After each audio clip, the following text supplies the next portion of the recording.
नमस्कार। हमारा देश और पूरा विश्व आज कोविड-19 की चुनौती का सामना कर रहा है। कोविड-19 अभी खत्म नहीं हुआ है। ऐसे में हमारा फर्ज है कि हम सतर्क रहें। इसलिए जब तक दवाई नहीं तब तक कोई ढिलाई नहीं। कोरोना से बचाव के लिए जरूरी है नियमित रूप से हाथ धोना, मास्क पहनना और आपस में उचित दूरी बनाए रखना। याद रखिए, 2 गज दूरी मास्क है जरूरी। खांसी, बुखार या सांस लेने में कठिनाई होने पर हेल्पलाइन नंबर 1075 पर संपर्क करें।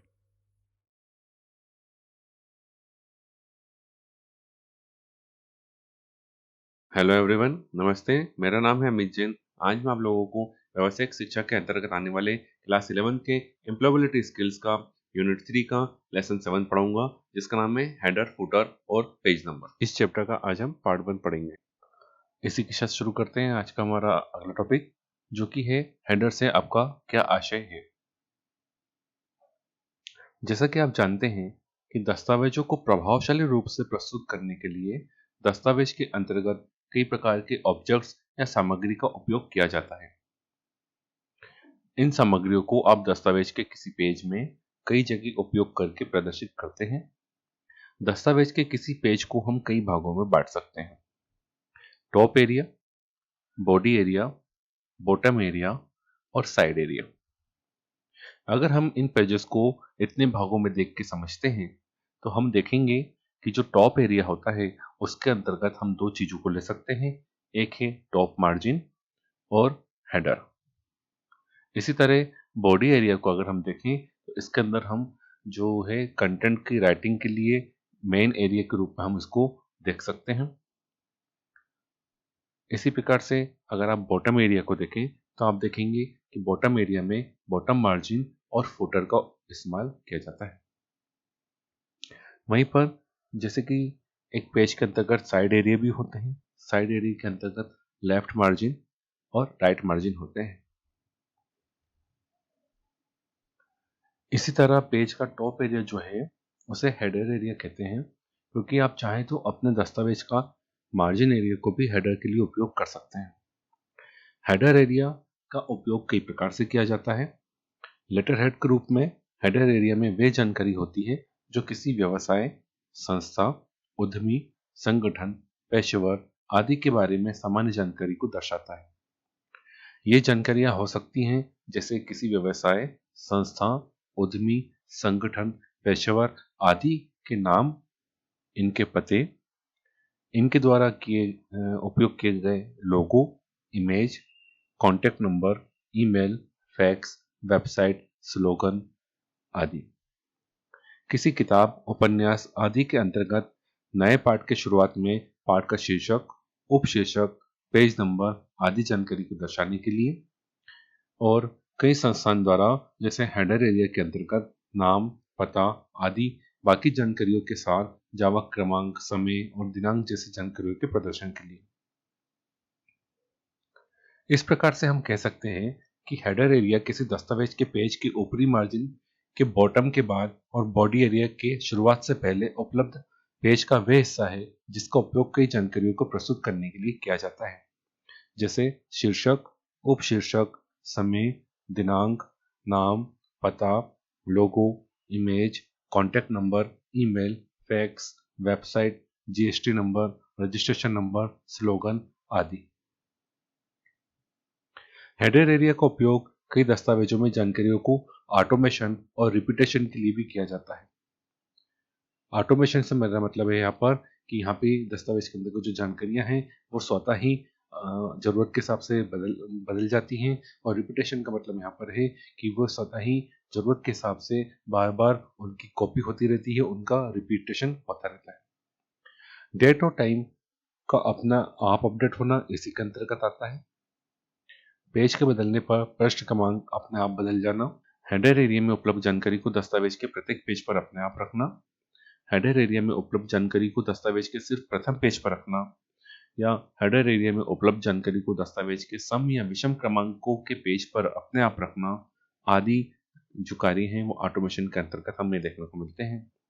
और रिपीटेशन के अंतर्गत हम देख सकते हैं जैसे रनिंग हेडर, डेट और टाइम को अपने आप अपडेट होना, या पेज के बदलने पर पेज क्रमांक अपने आप बदल जाना, ये सब कार्य जो है ऑटोमेशन के साथ साथ रिपीटेशन के अंतर्गत भी हम इसे एक वर्ड प्रोसेसर डॉक्यूमेंट में उपयोग कर सकते हैं। हेडर के साथ बनाए गए दस्तावेजों को विभिन्न कार्यों के लिए कई क्षेत्रों में उपयोग किया जाता है, जैसे आधिकारिक पत्र, नियुक्ति पत्र या बर्खास्तगी पत्र, बिल या इनवॉइस, कोटेशन, डॉक्टर द्वारा लिखे गए प्रिस्क्रिप्शन, किताब, नॉवेल्स, मैगजीन्स आदि जगहों पर जो है दस्तावेजों में हेडर्स का उपयोग किया जाता है। चलिए पेज के विभिन्न भागों को समझने की कोशिश करते हैं। दस्तावेजों के अंतर्गत पेजों को हम दो तरह से यूज कर सकते हैं। एक होता है पोर्ट्रेट पेज के रूप में, दूसरा लैंडस्केप पेज या लैंडस्केप मोड में। पोर्ट्रेट मोड में या पेज जो होता है उसमें पेज की जो चौड़ाई होती है वो उसकी लंबाई की अपेक्षाकृत हमेशा छोटी होती है। वहीं लैंडस्केप मोड में अगर हम पेज को देखें तो जो पेज की चौड़ाई है वो उसकी लंबाई की अपेक्षाकृत हमेशा ज़्यादा रहती है। इस प्रकार से हम दो तरह से जो है पेजों का इस्तेमाल दस्तावेज के निर्माण के लिए कर सकते हैं। इसके अंतर्गत जो पेज होते हैं वो भले ही वो पोर्ट्रेट मोड में हो चाहे वो लैंडस्केप मोड में हो, इनका जो पेज का जो एरिया होता है मतलब उसकी जो बॉर्डर होती है जो आप देख रहे हैं चारों तरफ से जो पेज का किनारा है, इसके बाद जस्ट जो होता है वो पेज का मार्जिन होता है। पेज का मार्जिन एरिया जो है वो इसलिए इस्तेमाल किया जाता है कि कई बार क्या होता है जैसे आप किताब बना रहे हैं, किताब को आपने बहुत सारे पेजों से मिलकर बनाया है, तो ये जो एरिया है इस जगह का वो पेज में जब एक साथ बहुत सारे पेजेस जुड़ेंगे तो ये हिस्सा जो दब जाएगा। दबने की वजह से इतना हिस्सा जो हो सकता है पेज का बीच का ये वाला हिस्सा ये आपके पढ़ने में नहीं आए क्योंकि इतना हिस्सा खुलेगा नहीं। और उसके बाद का ये वाला जो हिस्सा है इस एरिया में आपका जो सारे कंटेंट है वो हमेशा पूरा आपको अच्छे तरीके से दिखे, इसलिए इसका इस जगह का इस्तेमाल किया जाता है। वहीं पर जब पेज या किताबें बनती हैं तो कई बार कटिंग की वजह से ऊपर से कुछ एरिया कट जाता है, कुछ एरिया नीचे से कट जाता है, वहीं साइड से किताब को बराबर करने के लिए साइड से भी उसको काट दिया जाता है। तो इन कटाइयों से वो दूसरी किसी वजह से जो है पेज के कंटेंट को कोई नुकसान नहीं हो, इसलिए जो प्रिंटिंग है वो इस एरिया में कही करी जाती है। इसके अलावा भी आप इस एरिया में थोड़ा सा ऊपर मार्जिन एरिया में कुछ हद तक ऊपर, मार्जिन एरिया के कुछ हद तक नीचे जो है अपने कंटेंट को यूज कर सकते हैं। चाहे तो आप लेफ्ट या राइट मार्जिन जो होती है उसमें भी अपने कंटेंट को यूज कर सकते हैं। ठीक इसी प्रकार आप लैंडस्केप मोड में भी कर सकते हैं। तो इस तरह से जो पेज है वो हम कह सकते हैं कि पेज को हम तीन भागों में अगर बांट के देखें, तो ये जो सबसे ऊपर वाला एरिया है ये इसका पेज का टॉप एरिया हो गया। पेज का वो एरिया जहाँ पर आप सारे कंटेंट यूज करेंगे ये पेज का बॉडी एरिया हो गया। और पेज का सबसे नीचे का जो एरिया हो गया ये सब पेज का बॉटम एरिया हो गया। तो पेज का ये जो टॉप एरिया है इसमें आप दो चीजों को ले सकते हैं। एक तो हो गया आपका मार्जिन, ये मार्जिन पूरा दिख रहा है यहाँ से यहाँ तक का। और दूसरा हो गया अगर आप अपने दस्तावेज में हेडर का यूज करते हैं तो हेडर मार्जिन या हेडर एरिया। अब हेडर एरिया मार्जिन में से कैसे बनता है या फुटर एरिया और फुटर मार्जिन जो है वो कैसे बनते हैं इसको समझने के लिए हम इस वाली इमेज को देखते हैं। जैसा कि यहाँ पे ये बताया जा रहा है कि ये जो है एरिया ये पेज का किनारा है। इस पेज के किनारे के बाद ये जो डॉटेड लाइन आपको दिख रही है यहाँ से लेके यहाँ तक, ये नीचे वाले नहीं बस ये यहाँ तक है, ये जो है ये पेज का बॉडी एरिया है। इस बॉडी एरिया के अंतर्गत आप सारा जो कंटेंट है वो लिखेंगे। इसके बाद पेज के बॉडी एरिया के ऊपर और पेज के किनारे के बाद ये जो एरिया है ये आपका टॉप मार्जिन है। इसी प्रकार से पेज के बॉडी एरिया के बाद ये बॉडी एरिया है, इसके बाद में और पेज के किनारे से ऊपर ये जो एरिया है ये मार्जिन एरिया है बॉटम का। तो इस प्रकार से बॉटम मार्जिन में से अगर आप फुटर मार्जिन निकालना चाहते हैं तो आप बॉटम मार्जिन में से फुटर मार्जिन को कम कर दीजिए। तो ये जो नया एरिया बनेगा इस जगह पर जो कि बॉडी एरिया के बाद बना है और बॉटम मार्जिन के ऊपर बना है, ये हो जाएगा आपका footer margin sorry footer area. और इसी प्रकार से ये जो एरिया है टॉप मार्जिन, इस टॉप मार्जिन के बाद अगर आप कुछ स्पेस निकालते हैं जो कि बॉडी एरिया के ऊपर आएगा, मतलब इस जगह को अगर हम थोड़ा सा चौड़ा कर देते हैं कुछ यहाँ से यहाँ तक का, तो ये जो एरिया बनेगा आपका ये हो जाएगा आपका हेडर एरिया। तो इस प्रकार से जो है हम दस्तावेज में हेडर एरिया के अंतर्गत कई प्रकार के कंटेंट्स को रखकर उनका इस्तेमाल करते हैं। इसी प्रकार से फुटर एरिया में भी हम कई प्रकार के कंटेंट्स को रखकर फुटर के रूप में उनका इस्तेमाल करते हैं। चलिए देखते हैं कुछ एग्जाम्पल के साथ कि किस तरह से जो हेडर है उनका इस्तेमाल अलग अलग प्रकार के कार्यों के लिए किया जाता है। जैसे कि आप यहाँ पर इस इमेज में देख रहे हैं, ये जो इमेज है ये कोई सी इनवॉइस है। इस इनवॉइस में ये जो ऊपर का हिस्सा है, यहाँ पर आप देखेंगे कि हेडर एरिया में एक जीएसटी नंबर लिया गया है। यहाँ पर ये बताया गया है कि ये जो इनवॉइस है, इसका उपशीर्षक हो गया कि ये जो इनवॉइस है ये आपकी टैक्स से संबंधित है। यहाँ पे मोबाइल नंबर भी दिया गया है कांटेक्ट करने के लिए।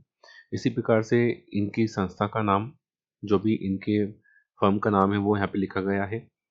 प्लस उपशीर्षक के रूप में यहाँ पे ये भी लिखा गया है कि किससे संबंधित जो है बिजनेस करते हैं, और इनका एड्रेस यहाँ पे दिया गया है।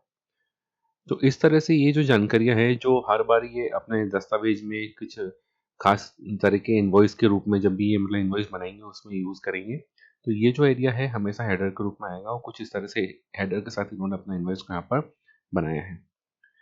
ठीक इसी प्रकार से अगर आप ये इस वाले बिल को देखते हैं या इनवॉइस को देखते हैं, तो ये बिल या इनवॉइस के बारे में यहाँ पे जानकारी दी जा रही है कि बिल या जो इनवॉइस है ये किस से संबंधित है, कैश से संबंधित है, रिटेल से संबंधित, मोबाइल नंबर है, एक लोगो यहाँ पे, एक इमेज यहाँ पे यूज़ करी गई है, प्रोप्राइटरशिप ओनर का नाम यहाँ पे लिखा गया है, साथ में जो बिजनेस का नाम है वो यहाँ पे लिखा गया है, बिजनेस किस तरह की चीज़ों से संबंधित है वो यहाँ पे लिखा गया है, बिजनेस का जो एड्रेस है वो यहाँ पे लिखा गया है, और बिजनेस से संबंधित जो कुछ मोबाइल कंपनियों के जो लोगो हैं उनको भी इसमें शामिल किया गया है।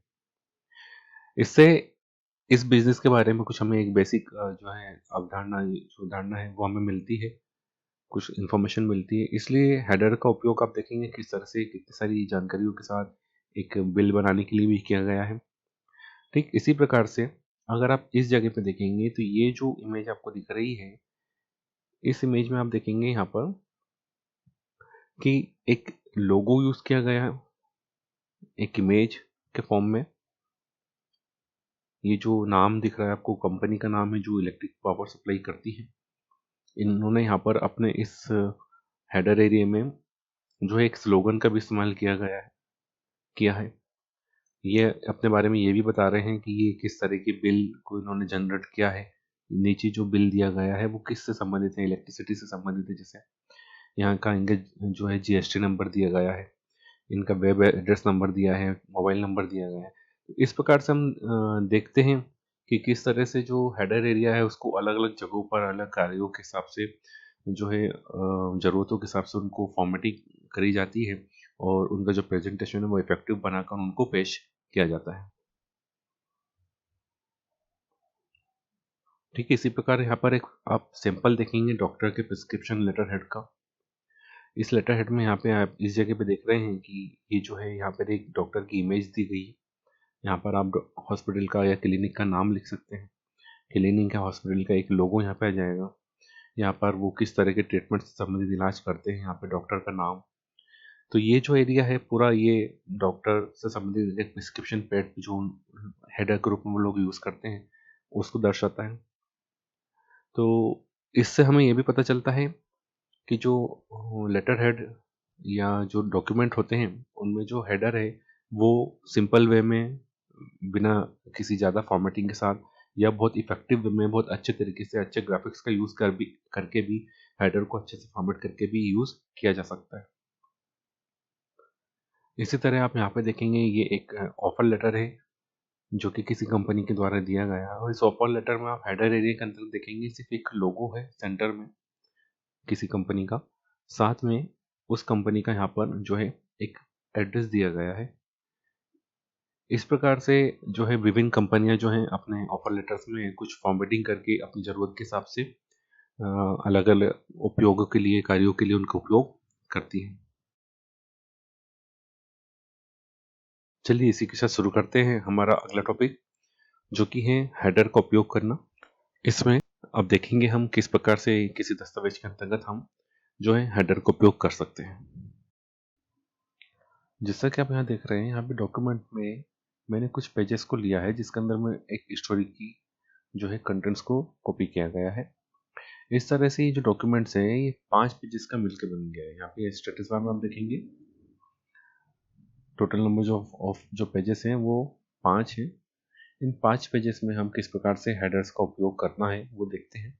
हेडर्स को यूज़ करने के लिए जो सबसे आसान तरीका है वो ये है कि हेडर्स को यूज़ करने से पहले आप सबसे पहले अपने डॉक्यूमेंट एप्लीकेशन विंडो में जो रूलर है उसको इनेबल कर लीजिए। हॉरिजॉन्टल रूलर को इनेबल करने के लिए शॉर्टकट की है कंट्रोल शिफ्ट और आर। इससे आपका हॉरिजॉन्टल रूलर जो है वो आ जाएगा, लेकिन वर्टिकल रूलर के लिए आपको व्यू मेन्यू के अंतर्गत रूलर सब मेन्यू में वर्टिकल रूलर पर क्लिक करना होगा। इसके साथ ही आपको यहाँ पर एक वर्टिकल रूलर जो है वो देखने को मिलेगा। इस रूलर के साथ जो है हेडर और फुटर की वर्किंग काफ़ी आसान हो जाती है, इसलिए हमने रूलर को इंसर्ट किया है। यहाँ पर आप देखेंगे कि अगर मैं डॉक्यूमेंट्स के बीच में यहाँ पर कहीं बॉडी एरिया में कहीं क्लिक करता हूँ तो ये जो वर्टिकल रूलर है यहाँ पे मेरे को सिर्फ दो सेक्शन देखने को मिल रहा है। एक थोड़ा सा डार्क ग्रे यहाँ पर है और दूसरा पोर्शन ये वाला है। तो ये वाला जो रूलर का पोर्शन है ये हमें बताता है कि हमारा जो बॉडी एरिया है वो यहाँ से यहाँ तक है, और ये वाला जो डार्क एरिया है ये हमें बताता है कि ये जो है टॉप मार्जिन है इस डॉक्यूमेंट की। इसी प्रकार से ये वाला जो ग्रे एरिया है हॉरिजॉन्टल रूलर में ये हमें बताता है लेफ्ट मार्जिन, ये बताता है हमें हमारा बॉडी एरिया या वर्किंग एरिया, और ये वाला जो एरिया है ये हमें बताता है राइट मार्जिन। तो किसी डॉक्यूमेंट के अंदर का सबसे आसान तरीका जो होता है हेडर को इंसर्ट करने का वो ये है कि आप ये जो मार्जिन एरिया दिख रहा है इसके सीध में अपने डॉक्यूमेंट पे एक बार आके क्लिक कर दीजिए। जैसे ही आप इस मार्जिन एरिया के सामने आके क्लिक करेंगे आपके सामने एक यहाँ पे ब्लू डॉटेड लाइन आ जाएगी जो सेपरेट करेगी आपके टॉप मार्जिन को आपके बॉडी एरिया से। इससे हमें समझ में जाएगा कि अब जो है हम हेडर या दूसरे कई तरह के काम कर सकते हो। जैसे ही आप इस जगह पे क्लिक करेंगे आपको इतने हिस्से में यहाँ पे देखिए एक छोटा सा एरिया, एक सिंगल जो ब्लिंकर आपको दिख रहा है इसके साथ दिख रहा है, मतलब हमारा इस समय जो हेडर एरिया है वो इतना सा है, एक लाइन सिंगल सेंटेंस लिखने लायक है। इसको पहचानने का जो दूसरा तरीका वो ये है कि आपने थोड़ी देर पहले देखा था ये जो ग्रे एरिया था पहले सिर्फ ऊपर की साइड था और नीचे पूरा का पूरा व्हाइट एरिया था जो बॉडी एरिया को रिप्रेजेंट कर रहा था। लेकिन अब ये जो ग्रे एरिया है ऊपर और नीचे की साइड भी ग्रे एरिया हो गया और बीच में इतना सा जो एरिया बचा है वो हमारा जो है इस रूलर के अंदर का हमें ये बताता है कि ये जो एरिया आपके सामने है इस मार्जिन एरिया में ये एरिया आपका हेडर एरिया है।